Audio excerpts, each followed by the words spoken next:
জানো তো, একজন খাঁটি মানুষ কিন্তু সব সময় সত্যি কথা বলতেই বেশি পছন্দ করে। এতে করে তারা যদি মানুষের কাছে খারাপও হয়, তাতে তাদের কোনো যায় আসে না। তারা মানুষের প্রিয় হওয়ার চাইতে সততাকেই বেশি মূল্য দেয়। নমস্কার, কেমন আছো সবাই? আশা করছি সবাই ভালো আছো, আর আমরাও বেশ ভালো আছি। আমি রিমি। আজকে আমার আরও একটি নতুন ব্লগে তোমাদের সবাইকে অনেক অনেক স্বাগত জানাই। ঘড়ির কাঁটায় এখন বাজছে 6:45। সূর্য মামা সবেমাত্র উঁকি দিল আমাদের নারকেল গাছের ফাঁক দিয়ে। আর দেখলে নারকেল গাছের পাতার উপর একটা ছোট্ট পাখি বসে আছে, বেশ ভালো লাগলো। তাই তোমাদের সঙ্গে ওই ভিডিও ক্লিপটা কিন্তু শেয়ার করলাম। গতকালকে রাত্রে অনেক থালা বাসন ছিল, তবে প্রত্যেক দিন রাত্রে না এই সমস্ত কাজকর্ম করতে ভালো লাগে না, শরীর সাথ দেয় না, সেই জন্য আর কি। তাই গতকালকে আর এগুলো আমি ধুয়ে মেজে রাখিনি। ভাবলাম সকালবেলা যখন টাইম কলে জল আসবে তখনই এগুলোকে ধুয়ে নেব। আমার বর কিন্তু আমার উপর মাঝে মাঝেই রাগ করে যে আমরা থাকি খাই দুটো মানুষ, আর দুটো মানুষের জন্য এতগুলো থালা বাসন হয়, কিভাবে সম্ভব? আসলে আমিও জানি না যে কি করে দুটো মানুষের এতগুলো থালা বাসন হয়ে যায়। আগে যখন আমার মা থালা বাসনের পাহাড় নিয়ে বসতো, তখন খালি ভাবতাম আর বলতামও যে এই কটা তো মানুষ, তাদের বাবদ এতগুলো থালা বাসন কীভাবে হচ্ছে। এখন বর্তমানে আমার ক্ষেত্রে দেখছি যে মাত্র তো দুটো মানুষ, আর আমার বর চলে গেলে থাকি তো আমি একাই। তাহলে আমার থালা বাসনগুলো কী করে এত হয়? আসলে রান্না বান্না করতে করতে ওই টুকটাক করতে করতেই এত থালা বাসন হয়ে যায় আর। তাহলে আমার ছেলেটা দেখতে দেখতে বড় হয়ে গেল। দেখেছো কত সুন্দর কলের পরে চলে এসেছে ব্রাশ ভেজাতে। আর এখন তো ওকে ব্রাশ আমাদেরকে করে দিতেই হয় না, নিজে নিজেই ব্রাশ করে।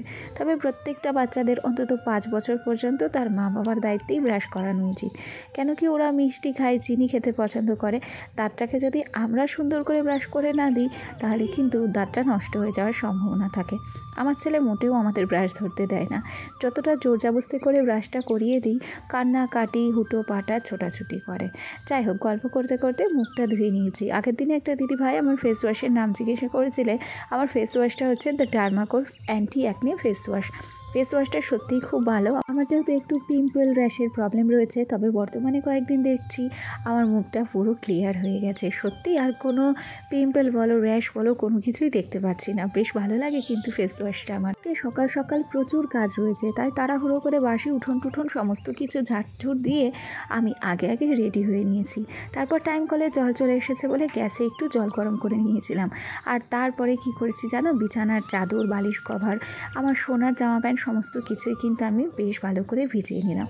হালকা গরম জলে যদি একটু বিছানার চাদর কিংবা বালিশের ওয়ারগুলো তোমার ভিজিয়ে রাখা যায়, তাহলে কি হয়, খুব তাড়াতাড়ি কিন্তু ময়লাটা উঠে যায়। আর তারপর দেখো এখানে কিন্তু চা করে নিয়েছি। আজকে চায়ের সাথে না 2 রকমের বিস্কুট নিয়েছি। আগের দিন ওর বাবি নিয়ে এসেছিল বেকারি বিস্কিট, যেগুলো ওর খুব পছন্দের, আর আমার পছন্দের কিন্তু নোনতা বিস্কুট। তাই 2 রকম মিশিয়েই এই যে দুজনা মিলে একটু চা খেতে বসে গেছি। ওনাকেও মুখ টুক ধুয়ে তারপর 2টো বিস্কুট দিয়েছিলাম। সেই জন্য ওকে এত তাড়াহুড়ো করে আর খাবার দিলাম না। সামান্য একটু পরেই ওকে ভাবছিলাম যে খাবারটা দেবো। শোনার জন্য এখন একটু ম্যাগি করেছি, কেন কি দুধটা আজকে এখনও সকালে কিন্তু আনা হয়নি। এই পর্যায়ে খাওয়া দাওয়া কমপ্লিট করে সোজা আমি কিন্তু চলে এসেছি বিছানাটাকে সুন্দর করে গুছিয়ে নিতে। দেখো বালিশের ওয়ারগুলো আজকে একটুখানি ঝেড়ে ঝেড়ে পরিষ্কার করে নিচ্ছি। আসলে বালিশের কভারগুলোর উপর দিয়ে যদি ছোট্ট ছোট্ট টাওয়াল পেতে দেওয়া যায়, তাহলে কী হয় বলো তো, বালিশের কভারগুলো অনেকাংশে কম নোংরা হয়। ওখানে আমার ছেলে আমাকে দেখালো যে বিছানাটা কীভাবে ঝাড়তে হয়। আসলে ও না এখন প্রত্যেকটা ক্ষেত্রে আমাকে আর ওর বাবাকেই কপি করে দেখছি। আমাকে কপি করে আমার কাজের ক্ষেত্রে, আর ওর বাবাকে কপি করে ওর বাবার জামা প্যান্ট পরার ক্ষেত্রে, ওর বাবার চাল চলনের ক্ষেত্রে আর কি। এখানে তোমাদের সঙ্গে গল্প করতে করতে আর্টিফিশিয়াল ফুলগুলোকে আমি কিন্তু একটু ঝেড়ে নিলাম, আর তার সাথে এই পর্দাগুলোকে একটু করে ঝেড়ে নিই। আসলে সুবিধে বেশি হতো যদি আমার আরও একটা সেট করে পর্দা এক্সট্রা থাকতো, তাহলে না আমি 2 দিন অন্তর, না 2 দিন অন্তর বলা ভুল, 15 দিন অন্তর অন্তত এগুলোকে চেঞ্জ করতে পারতাম। হয়তো বিছানাটাকে গোছানোর পর আর এই পর্দাগুলোকে, ফুলগুলোকে একটু গুছিয়ে পরিপাটি করে রাখার পর আমার এই ছোট্ট টিনের ঘরটা কত সুন্দর লাগছে দেখতে। আমার কাছে এই ঘরটা সত্যিই দেখতে ভালো লাগে। বাদবাকি তোমাদের কাছে কেমন লাগে আমাকে কমেন্ট করে জানাতে ভুলো না। ভিডিওর এই পর্যায়ে এসে আরও একটা কথা তোমাদেরকে বলে রাখি। আমি যখন ভিডিওতে ভয়েস ওভার দিচ্ছি, আরও সাইড থেকে কিছু একটা আওয়াজ কিন্তু তোমরা শুনতে পাচ্ছ, খেয়াল করেছো কি না জানি না। আসলে আমি আমার সোনাকে কোলে নিয়ে ভয়েস ওভার দিচ্ছি। করছি, আর সে কিন্তু নানা রকমভাবেই আমাকে বিরক্ত করছে। তাই আমার অনিচ্ছাকৃত ভুলের জন্য অবশ্যই ক্ষমা দৃষ্টিতে দেখো। যাই হোক, তোমরা ভাবতে পারছো যে আজকে তো সকাল থেকে শুধুমাত্র কাজকর্মই করে যাচ্ছি, তাহলে রান্না কি হবে না? দাঁড়াও, অনেক গল্প আছে রান্নার সম্বন্ধে, সেটা না হয় তোমরা পরে দেখবে, আর দেখতে দেখতেই তোমাদের সঙ্গে শেয়ার করব। এ পর্যায়ে গল্প করতে করতে আমি কিন্তু সমস্ত জামা কাপড় সুন্দর করে কেচে টেচে নিয়েছি, আর তারপর এই যে মেলে দিয়েছি। তবে এইখানটাতে না চেয়ার দিয়ে আমাকে উঠতে হলো। এই তারটা এতটা উঁচু, আমি বলেছি ওর বাবাকে যে তারটা নিচু করে দিও, তবে সে আর সময় পায়নি। অবশ্যই সময় যখন পাবে তখন তারটা কিন্তু ও নিচু করেই দেবে। সত্যি কথা বলতে কি জানো, আমার এই হলুদ ছাপা বিছানার চাদরটা না সত্যিই খুব ভালো। আমি এটাকে হাটে থেকে কিনেছিলাম, ভেবেছিলাম যে রং উঠে হয়তো নষ্ট হয়ে যাবে। এতদিন ধোয়া কাচা করছি, এখনও পর্যন্ত কিন্তু বিছানার চাদরের রঙই ওঠেনি। যাই হোক, বলেছিলাম না রান্নাবান্না করার কথা, গতকালকের বাসি ভাত ছিল, ভেবেছিলাম আজকে সেটাকে ফেলে দেব। তবে আমার বর বলেছিল যে না রিমি, বাসি ভাতটাকে ফেলতে হবে না, দাও ওটাকে দিয়ে ফ্রাইড রাইস বানিয়ে নিই। সেই বাসি ভাতের ফ্রাইড রাইস বানানোর দায়িত্বটা আমার বর নিয়েছিল, আর যে কারণে আমাকে সকালবেলা রান্নাবান্নার চাপ নিতে হয়নি। আমি আবার দুপুরবেলা রান্না করব, আর সেই রাত্রিবেলা আবার তো তার জন্য রুটি তরকারি করতেই হবে। সকালটা যেহেতু আমার বর সামলেছে, সেহেতু আমি সমস্ত কাজকর্মগুলো কিন্তু গুছিয়ে করতে পেরেছি। সত্যি কথা বলতে কি, একার সংসারে যদি কোনো হেল্পিং হ্যান্ড না থাকে, তাহলে কিন্তু কাজ গুছিয়ে করাটা অতটা সোজা না, অনেকটা কষ্টকর হয়ে যায়।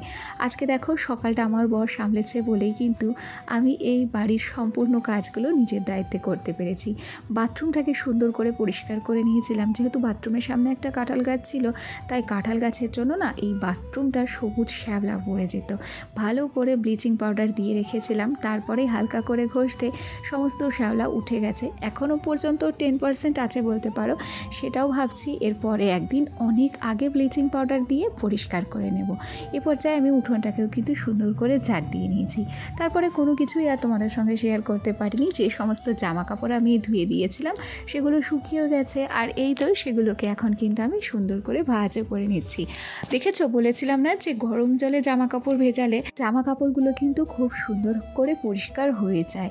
আর নাইটি যেহেতু আমরা প্রত্যেকদিন ব্যবহার করি, রান্না বান্না সমস্ত কাজেই নাইটির উপর দিয়েই করতে হয়, তাই নাইটিগুলো দেখবে অধিকাংশ সময়েই বেশি তেল ছিটে পড়ে। তাই সেগুলোকে যদি একটু হালকা গরম জলে ধুয়ে নেওয়া যায়, তাহলে অনেক সুন্দর চকচক করে নাইটিগুলো। আমার প্রত্যেকটা নাইটি খুব সুন্দরভাবে কিন্তু পরিষ্কার হয়ে গেছে। এ পর্যায়ে বিছানার চাদরটাও কিন্তু আমি সুন্দর করে ভাঁজ করে নিচ্ছি। চলো, ভিডিওর এই পর্যায়ে এসে একটা কথা তোমাদেরকে না বললেই নয়।